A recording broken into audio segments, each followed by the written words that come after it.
All right, how's everyone doing today? Welcome to my channel.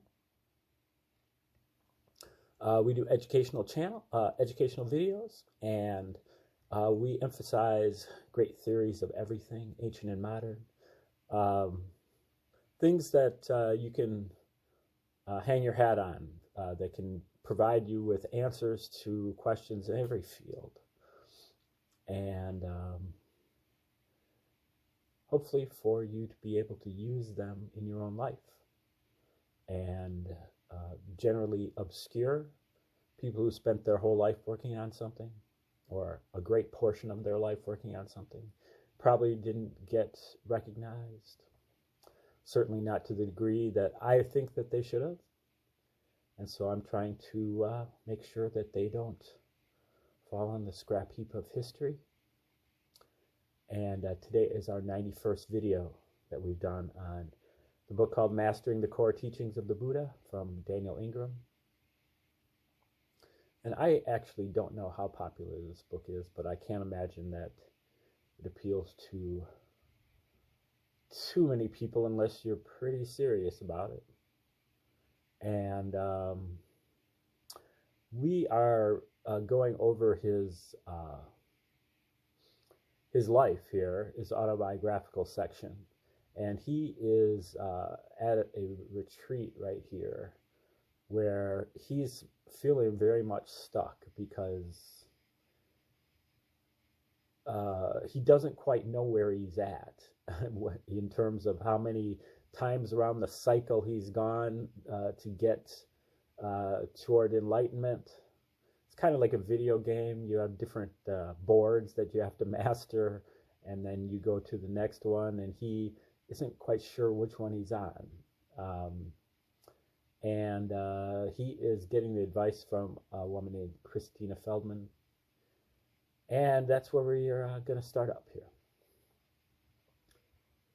Her advice was to have extremely high standards for the concentration state and give every bit of unbridled attention, power to attending the nimitta, which is the strong, clean, glowing internal image that appears to the meditator when doing certain concentration practices.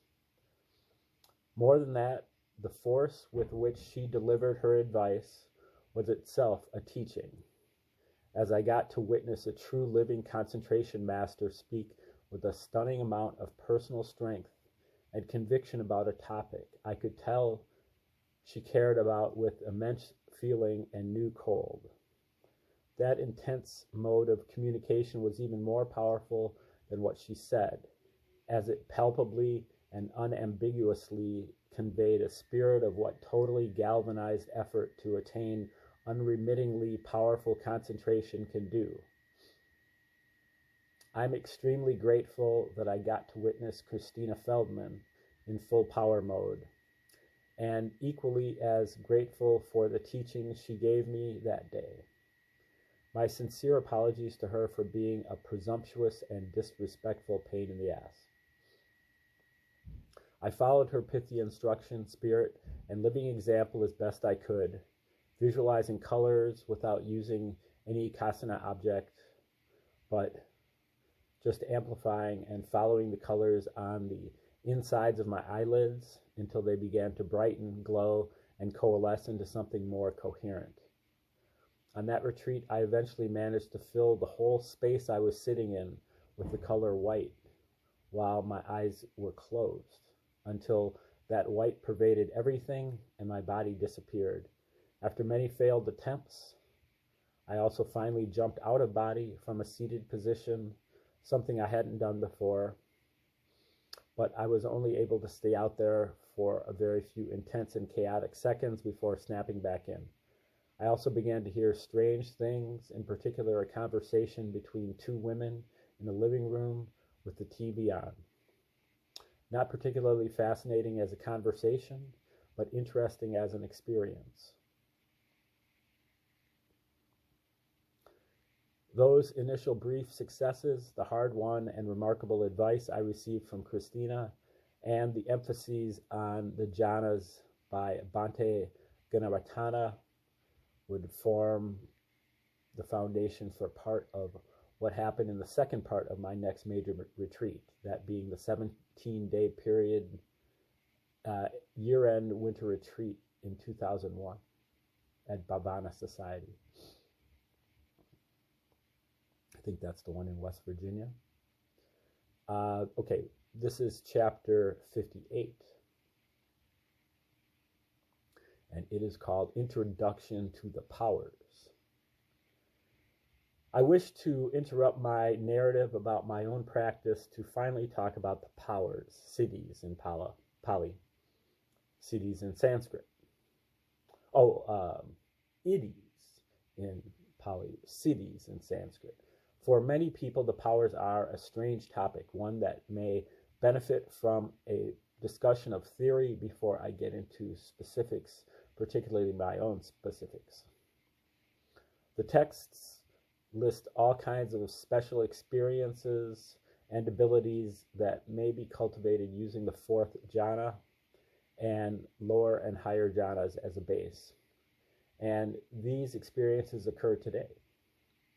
The terms iddhis and siddhis have no suitable English equivalent, but mean something like spiritual abilities, attainments, and realizations. We tend to use the term powers for better or for worse. These may include all kinds of strange experiences, including full-blown and extremely realistic experiences of other realms that can seem quite magical and fall in line with what we might think of them when we think of various psychic powers. Before I say more about the powers specifically, I should talk about the complexities around the basic act of even discussing them. One of the many reasons you don't see a lot of good writing about them is that they generally freak people out, and even just talking about them in theoretical terms can make lots of people nervous. Whereas this section used to fall in the middle of the book, I've put it towards the end so that those people who will put this book down in disgust at the powers mere mention will at least hopefully read parts 1 through here before doing so. And so I imagine at least part of my basic message will have gotten through. While on the one hand, it is so exciting to think of a world in which the powers might happen, basically everyone also has some measure of the opposite reaction, that a world with magical aspects is scary. I have those same reactions. Further, there is the general and obvious stigma around acknowledging the existence and functioning of magic and the powers that comes from the influence of frameworks such as scientific materialism and the like. Many view anyone who gives serious thought to the question of magic as being at best naive and at worst seriously delusional and even barking crazy. Plenty of people from religious backgrounds that are predicated on all manner of magical assumptions generally still have a bad reaction to talking about the powers. Many people have told me that by writing about the powers, I risk giving people the idea that I'm simply an insane quack and thus risk jeopardizing not only my own credibility, but the trust they are able to put in the sound and practical information presented in other sections of the book. It is a fair critique, as I know for a fact that these adverse effects have happened many times. Thus, talking about the powers is a calculated trick, a calculated risk. A risk, I think, is worthwhile and morally obligatory in the spirit of full disclosure of the risks and benefits of these practices. Experiences that lend themselves to interpretations that something magical has occurred are relatively common in the world, and more common when people start to do meditation practice. By the time people have very strong concentration, either of the moment-to-moment type cultivated by insight practices or of the shamatha type cultivated by more traditional concentration practices, having experiences of what are generally called the powers is par for the course, though there are people who somehow get through their meditative training with few, if any, experiences like the ones I will discuss here. Those practitioners are the exception, however, and not the rule. Thus, I firmly believe that not talking about the powers would be irresponsible, as it is generally a terrible idea to send people into experiential territory that can be much harder to process without functional, skillful frameworks and normalization. For example, in the emergency department, we occasionally give ketamine, a powerful dissociative sedative, for procedures. Ketamine has several beneficial properties, such as generally not decreasing respiratory drive, rarely dropping heart rate, possibly opening the lungs for people who are wheezing, etc., that make it very useful in certain circumstances. And it is widely used worldwide for sedation for these reasons. It is also chemically similar to PCP, angel dust, and can have some similar properties. Some people, particularly adults, but also occasionally children who are emerging from sedation with ketamine, can experience hallucinations, something called emergence phenomena. Some of those hallucinations can be very disturbing and compelling, so it is very hard for them to realize that they are hallucinating. We have some medications we can give to help dispel the hallucinations, but I am always extremely careful to warn patients before they go under that this may occur, and to provide cognitive frameworks and tips for dealing with it, as those who are forewarned that this can happen do a whole lot better in dealing with the hallucinations. Meditation can cause similar effects, so I believe similar disclosures are warranted. Thus, the professional ethic of disclosing the risks and benefits of meditation compel me to put this here. An even better example, say you went to a party that you thought was a safe, wholesome gathering. Sweater-clad hosts serve you cucumber sandwiches with the crust cut off.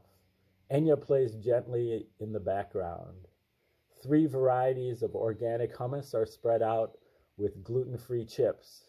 You plan to stay for an hour or two, then to go home and get some sleep before work the next day. However, some conniving prankster secretly slips some LSD into the punch.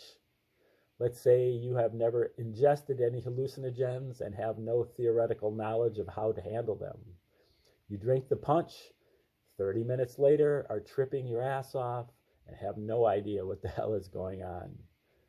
Wouldn't you have wanted to know there was LSD in the punch in the first place? Once you drank it, you might have benefited from some sense of what to expect and how to handle that sort of trip. Without that practical knowledge, the next 12 hours are likely to go a whole lot worse than they might have otherwise gone. In the exact same way, if you are doing meditative practices, you would probably want to know that they can cause some extremely unusual and sometimes extremely disorienting experiences. Again, these may not happen to you, but if they do, it would go a whole lot better if you had some practical tools for handling them. As you move toward the high end of intense Dharma practice, for example, the sort of intense practices presented in this book, your chances of running into magical effects approaches 100%, even if you don't want them to. I believe that people who are more likely to have experiences that are strange and different from what might very loosely be termed ordinary reality should have a heads up to that possibility so that they can benefit from the accumulated practical wisdom of their predecessors regarding how to interpret and handle those experiences. This general common sense wisdom of drawing on the experience of those with personal expertise, applies to nearly everything in life, so it is not surprising it would apply here. Further, some readers will likely have come to this book from traditions that already have some magical elements and or will have already had some powers related to experiences in their own lives and practices. Lastly, talking about the powers fascinates people, and to be quite honest, I hope to use that fascination to convey important Dharma points. Still, talking about the powers is a tricky business, in part because it is impossible to entirely understand them. Anyone who claims to get all the inner workings of these experiences and phenomena is making it up. However, some things can be said that have, by trial, error, and experience, been found to have general value. This, despite the problems, risks, and general taboos, I'm going to talk here about the powers and add as much practical information as I can so that if you run into them accidentally or decide to actively cultivate them, you will hopefully do better than you might have otherwise. So this chapter is called, Are the Powers Real? One of the first questions that people ask about the powers is, okay, but are they real?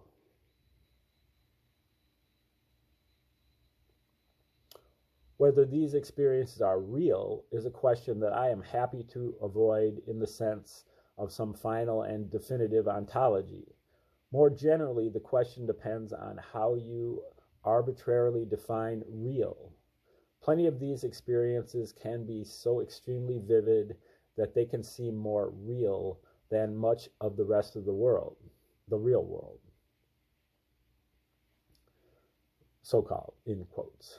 Much more interesting to me is the point of view of the pragmatist, which is my default philosophical framework. The questions of the pragmatist are not what is real, but what is causal, meaning what leads to what and what is the value in it. For example, we might decide that our dreams are not real based on our own arbitrary classification scheme for reality. Still, everyone must admit that the experiences of dreams occur and that there are real-world consequences of having those dreams that cross into what is generally considered the real world. Being thus causal, they are consequential. Being consequential, they are worth paying attention to and understanding from a pragmatic point of view. The exact same logic applies to the experiences of the powers. From my perspective, the gold standard for the powers is not so much the powers themselves, but how we interpret, handle, and relate to them, as well as the good that comes of them. It is true that with practice, strong concentration, and resolutions, they can become more common, more reproducible, more frequent, more apparently controllable, more accessible, more profound, more powerful, and so on. You might consider those achievements your gold standard for progress initially, as many people, such as myself at points, clearly find that to be the obvious gold standard. However, consider my first gold standard also, that of what benefit they finally produce and how skillfully we relate to them. As I assert, it will serve you better.